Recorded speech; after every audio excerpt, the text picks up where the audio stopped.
I'm speechless in front of the food I've spent hours to prepare. Why would my respected brother-in-law's wife be so cruel to me? Sophia is a 27-year-old office worker with a family of 3, including my husband Tom and our 3-year-old son. Tom, who is 4 years older, and I started going out as boss and subordinate. We frequently went out for drinks together, getting close, and began dating. We continued our relationship without incident and married a year later. We got a house for our children, who are expected to have in the future, and are now enjoying happy days together. Even though everything looked going swimmingly, there was a problem in our life. That is Jack's wife, and Jack is Tom's brother. Mia is her name, and she is my brother-in-law's wife. Let me first tell you about Tom and Jack. Jack is Tom's 10-year-old older brother. Tom and his siblings lost their father in an accident when they were young. Their mother, who had previously been a housewife, got depressed as a result of the shock. Even when she regained some of her strength and was able to return to work, she could only work part-time because she had previously been a full-time housewife. As a result, Jack, who was a college student at that time, dropped out and went to work to support his family's finances. Jack said, "I want Tom to go to college properly." And he worked hard without complaining. Tom was able to go to college with the assistance of some scholarship and work at his current company because of Jack.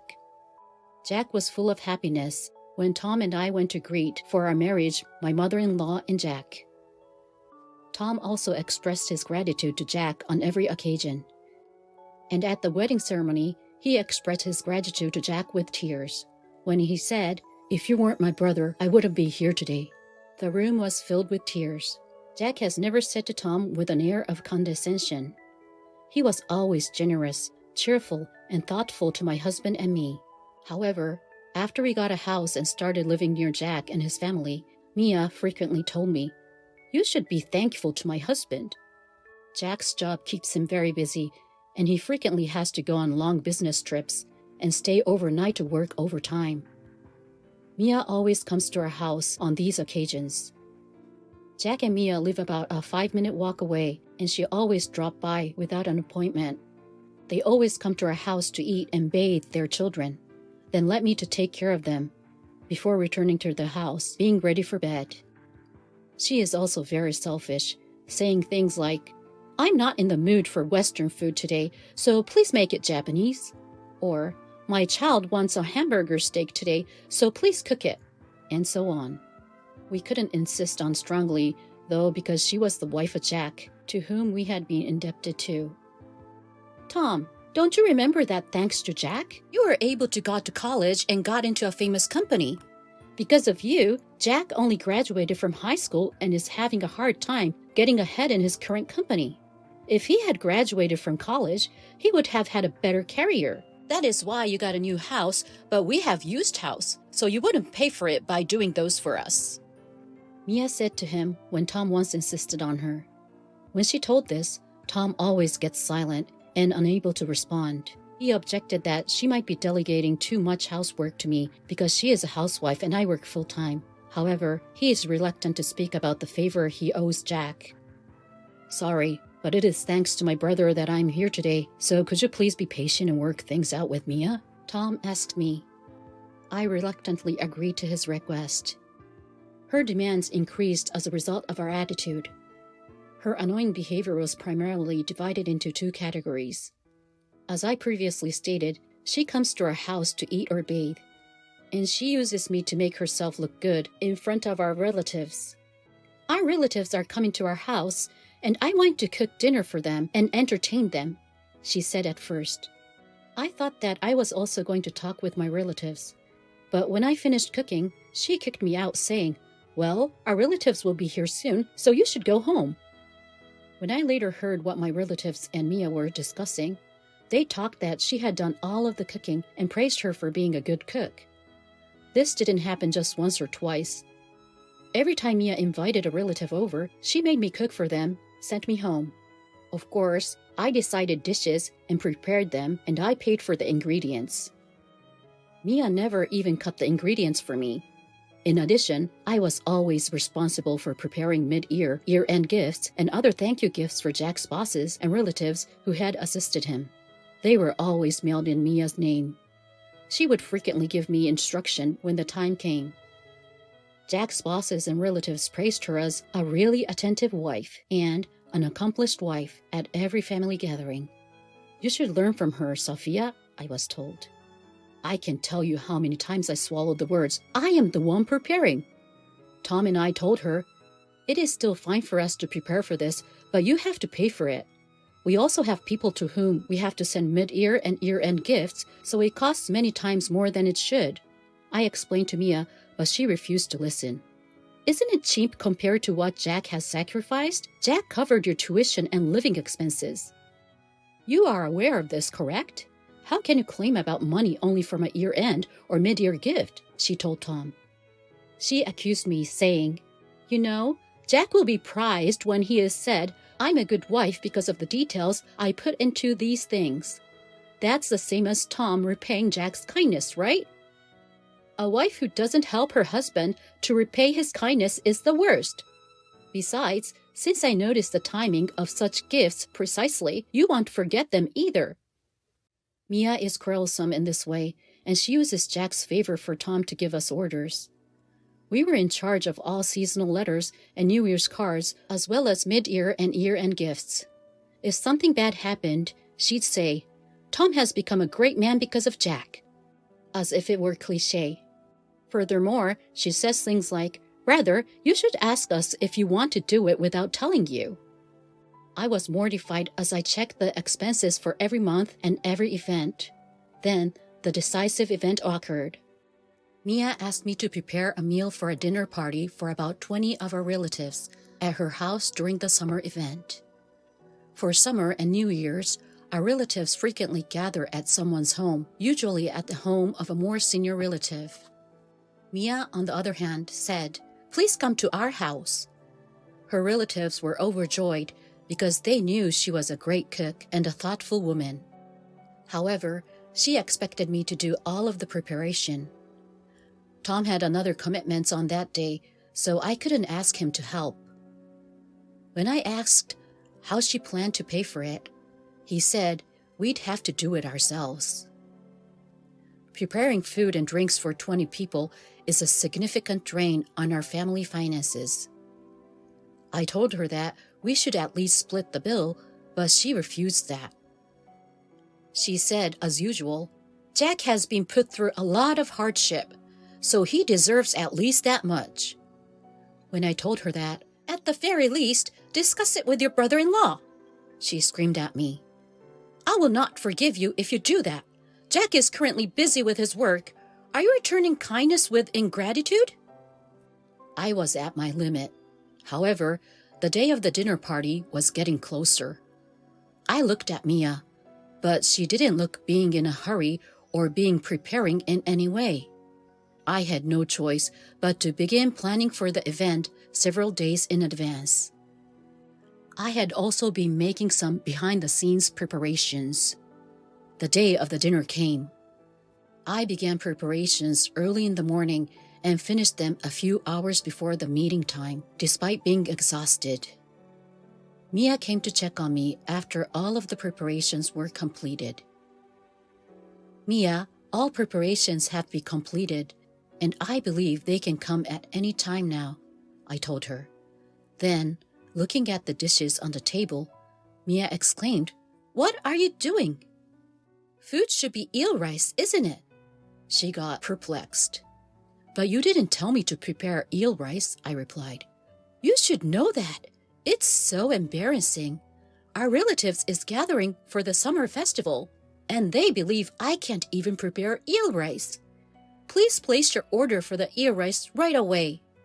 No, I've already prepared enough food for everyone, and the fish I purchased is fresh, so I haven't prepared such an embarrassing dish, I replied.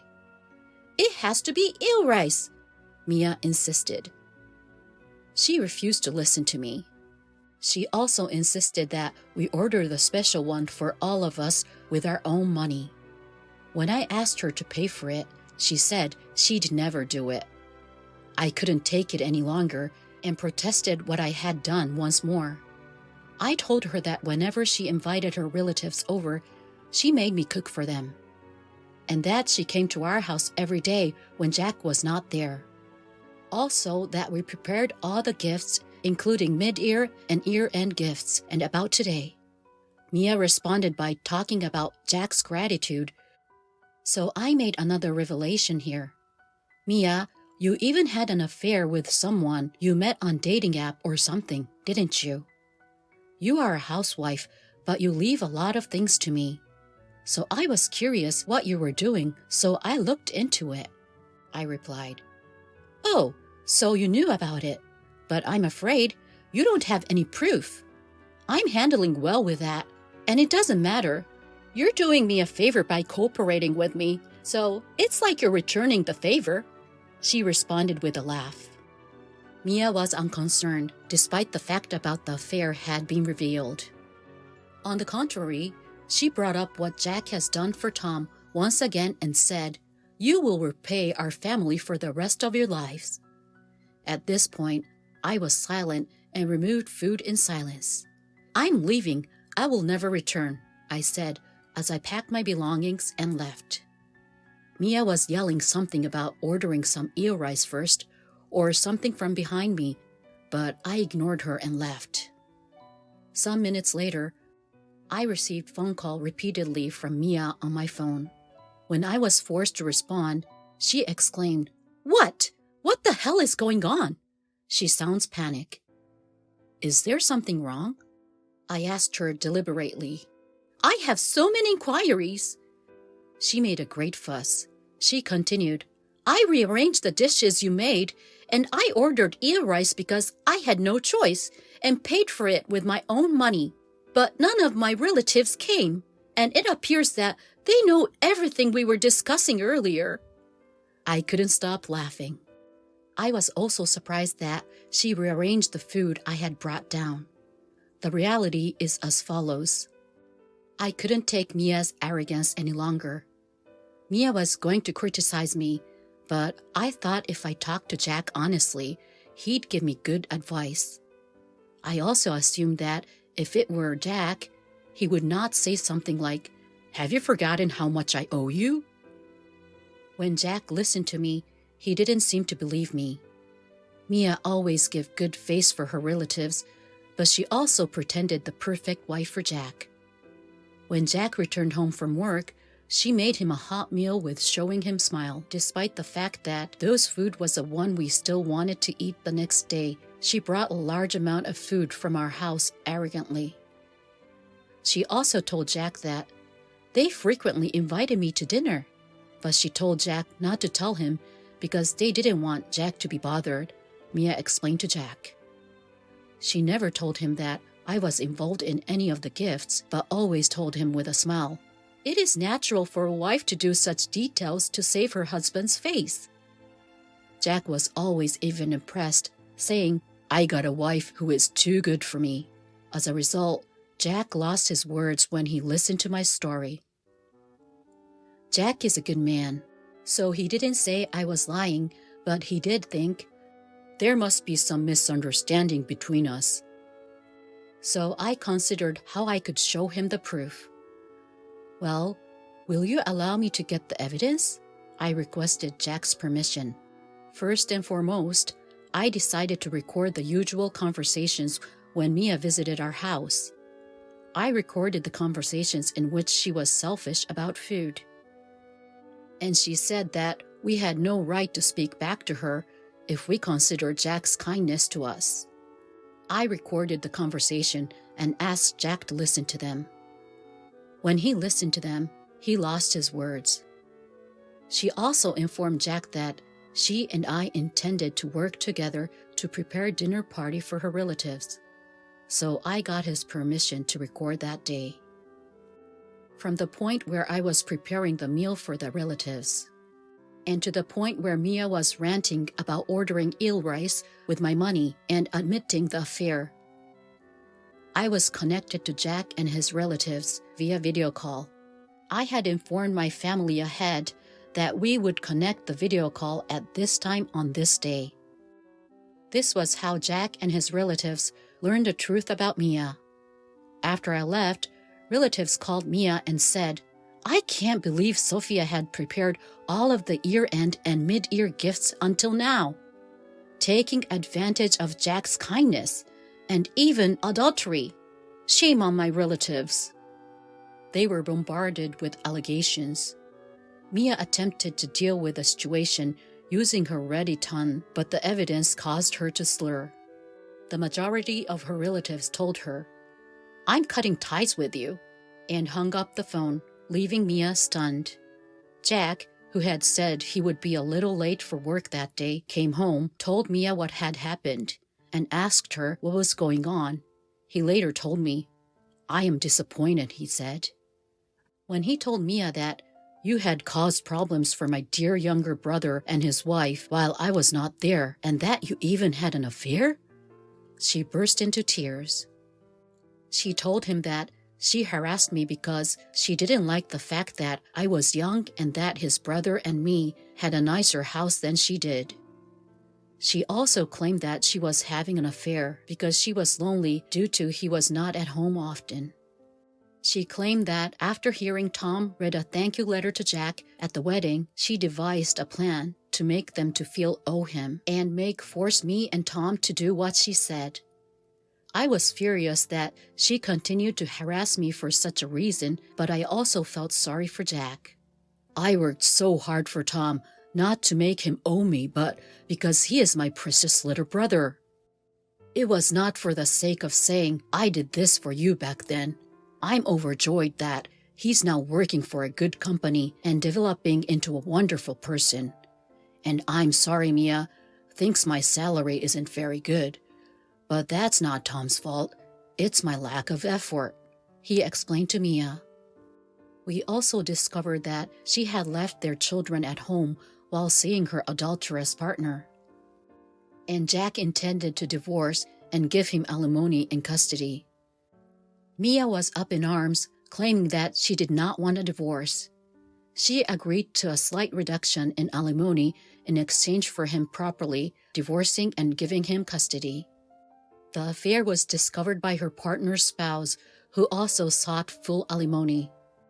Mia returned to her parents' house and worked several part-time and day jobs in order to pay the double alimony and child support. Mia was looking disheveled when he met Mia a few months later for a visit to see his child. Jack later apologized to us and paid for the ingredients and alcohol on the day of the dinner party. He also promised to pay for the meals Mia had eaten at our house and the gifts she had made us prepare for her. But Tom and I talked about it and told Jack that we were done with that money. I apologized to Jack because while this incident was intended to avenge Mia, it also brought shame him to his family. I don't think Mia would have felt remorse if I hadn't done that much, Jack laughed. If anything, I am an unfit husband for not noticing Mia's behavior until now, he said, looking sad. Jack is currently saving his work and caring for the child. We keep in touch with Jack, and on days when he is unable to make, we care for his child at our home or invite him over for dinner. If I didn't have to hear phrases like, "Do you have gratitude to Jack?"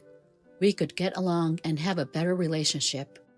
We learned a lesson that there are people who make you feel a lot. Even though it is not a favor you gave, Tom and I laugh.